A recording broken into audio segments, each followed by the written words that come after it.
P T I کو کیا فائدہ؟ رانا ثناء اللہ۔ پی ٹی آئی نے آج مذاکرات میں شرکت کر لی تو حکومت کے پاس ان کے لیے کوئی پیشکش موجود ہے؟ انصاف کے مطالبات یکسر مسترد نہیں کیے جا سکتے۔ حکومت ٹیم درمیانی راستہ پیش کرے گی۔ عدالت میں زیر سماعت معاملات پر جوڈیشل کمیشنر نے بنایا جا سکتا ہے۔ حکومتی ٹیم کے ارکان پارلیمنٹ کمیٹی کے قیام کی آپشن پر غور ہو سکتا ہے۔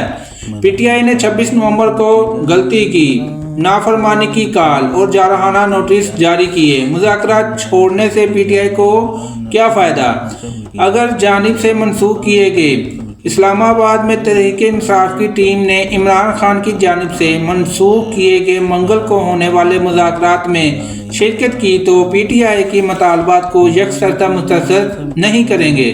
اس کے بجائے حکومت ٹیم کو درمیانی راستہ پیش کرنے کا اختیار ہوگا۔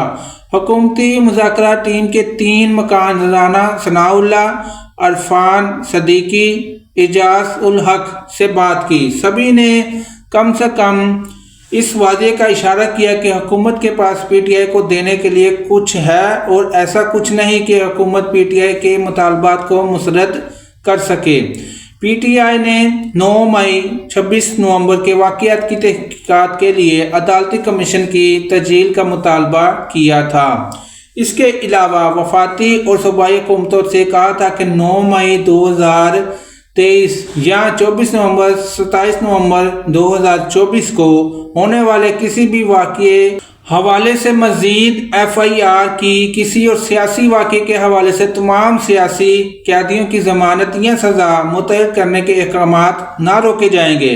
حکومتی ٹیم کا اصرار ہے اور ان کا خیال ہے کہ عدالت میں زیر سماعت معاملات اور اس کے حوالے سے جوڈیشل کمیشن نہیں بنایا جا سکتا، تاہم پارلیمنٹ کمیٹی کے قیام کے آپشن پر غور کیا جا سکتا ہے۔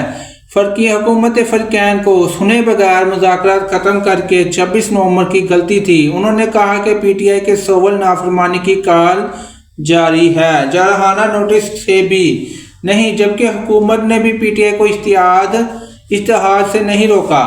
اس صورتحال میں مذاکرات کا عمل چھوڑنے سے پی ٹی آئی کو کیا فائدہ ہوگا؟ انہوں نے سوال کیا کہ حاضر سروس جج 9 مئی اور 26 نومبر کو کمیشن کا حصہ بنے، لیکن اس میں ایک اور اہم بات کہ عرفان صدیقی کا اس صورتحال پر کہنا تھا کہ حکومتی کمیشن منگل تک موجود ہے۔